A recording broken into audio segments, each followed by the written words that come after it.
É incrível como o discurso de uma pessoa muda da água para o vinho de acordo com a conveniência. E nesse caso eu não estou falando de nenhum político, eu estou falando de um ministro do Supremo Tribunal Federal.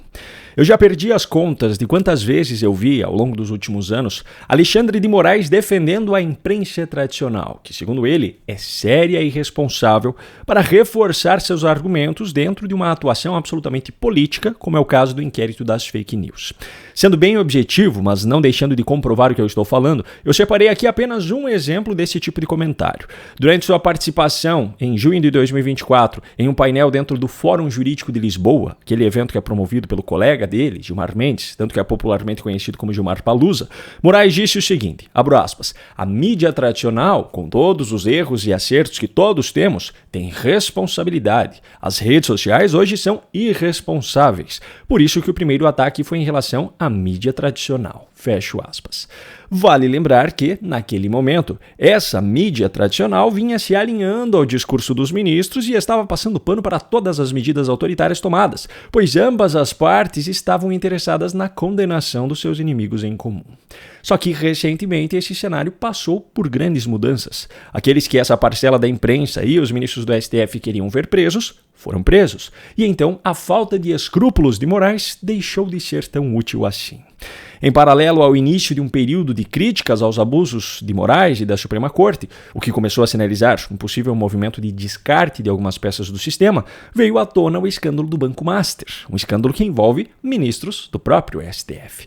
Por sinal, eu abro um parêntese aqui para trazer algumas das matérias que foram publicadas só nessas últimas 24 horas sobre esse caso, relacionando cada vez mais o nome de Lula com essa história. Poder 360 na manhã de hoje, quarta-feira. Vorcaro, dono do Banco Master e peça central nessa história, esteve no Planalto ao menos 4 vezes em 2023 e 2024. Também na manhã de hoje e também do Poder 360, Mantega se reuniu 5 vezes com o chefe de gabinete de Lula em 2024. Guido Mantega é aquele que foi ministro da Fazenda no segundo mandato de Lula e que agora, no atual mandato, teve seu nome recusado pelo mercado para ganhar uma vaga na Vale. Como um governo petista não deixa nenhum amigo sem emprego, ele acabou ganhando uma vaga no Banco Master com uma remuneração de R$1 milhão por mês. Segundo o Metrópolis, em matéria publicada no último sábado, o líder petista no Senado, Jacques Wagner, teria sido responsável por essa indicação. Bom, o mesmo Poder 360 havia publicado na noite de ontem. Lula inaugurou fábrica de Vorcaro em Minas Gerais em 2024. A fábrica não era apenas do dono do Banco Master, mas ele era o principal acionista. Só que os principais fatos revelados de ontem para hoje dizem respeito a Alexandre de Moraes, e são eles que nos levam à mudança drástica de discurso que eu mencionei lá no início. Ainda no começo da tarde de ontem, no portal Metrópolis, a coluna de Andresa Matais, que tem sido responsável por várias revelações sobre esse caso nesses últimos dias, publicou o encontro de Moraes com o presidente do BRB na mansão de Vorcaro, do Master.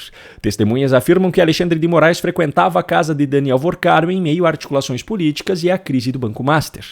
Segundo a coluna, esse encontro ocorreu em um fim de semana no primeiro semestre de 2025, quando Vorcaro teria pedido para que o então presidente do BRB, Paulo Henrique Costa, fosse até sua casa porque, abro aspas, o homem estava lá. Fecho aspas. Ainda segundo a matéria, 4 pessoas presenciaram o encontro e confirmaram a coluna. Bom, esse acontecimento, se verdadeiro, é mais um na lista de fatos que dão sentido ao contrato de 129 milhões do Banco Master com o escritório da advocacia da esposa de Moraes, já que a atuação do escritório em si foi absolutamente insignificante. Só que o ministro ficou pé da vida com essa matéria e, apenas algumas horas depois, publicou uma nota dizendo que a matéria em questão é falsa e mentirosa. Mas a cereja do bolo dessa nota urgente de Moraes ainda ficou para a frase final. Abro aspas. Essa reunião não ocorreu e, lamentavelmente, segue um padrão criminoso de ataques desqualificados contra os integrantes do Supremo Tribunal Federal. Fecho aspas. Peraí, até alguns dias atrás, a imprensa tradicional era séria e responsável. Agora, no entanto, essa seriedade e responsabilidade levou à divulgação de fatos comprometedores sobre ele próprio. E aí, então, essa mesma imprensa passou a ser alvo da velha narrativa fajuta que ele utiliza há anos contra qualquer um que lhe desagrade. A existência de um padrão criminoso de ataques desqualificados contra ele ou os demais integrantes do STF. Curiosamente, ele não é capaz de apontar qual crime está sendo cometido e não é capaz de desmentir de forma coerente as informações que são reveladas. Mas mesmo assim, não pensa duas vezes antes de fazer essas afirmações. Bom, não é preciso ter bola de cristal para prever que agora o Metrópolis corre um grande risco de ser incluído no infinito inquérito das fake news. Sim, um inquérito só deveria apurar fato concreto, determinado e já ocorrido. E essas matérias sobre Moraes só foram publicadas anos após a abertura da investigação e não têm nenhuma relação com os supostos acontecimentos originais. Só que 90% das pessoas que estão nesse inquérito foram incluídas sob essas mesmas condições. Mas calma que a história fica ainda melhor. Depois da nota publicada pelo ministro, a coluna de Andresa Matais, no portal Metrópolis, publicou uma nova matéria. Moraes nega encontro com o ex-presidente do BRB e dono do Master. Metrópolis reafirma apuração. Ou seja, o portal está fazendo a mesma coisa que Moraes costuma fazer quando é confrontado: dobrar a aposta. E em paralelo a esses acontecimentos no final da tarde de ontem, ainda saiu outra matéria no mesmo portal, só que de outra coluna. Lula tem almoço secreto com Moraes em meio ao caso Master. Almoço de Lula e Alexandre de Moraes ocorreu em meio à crise que atingiu o STF após o caso Master e não foi registrado nas agendas oficiais.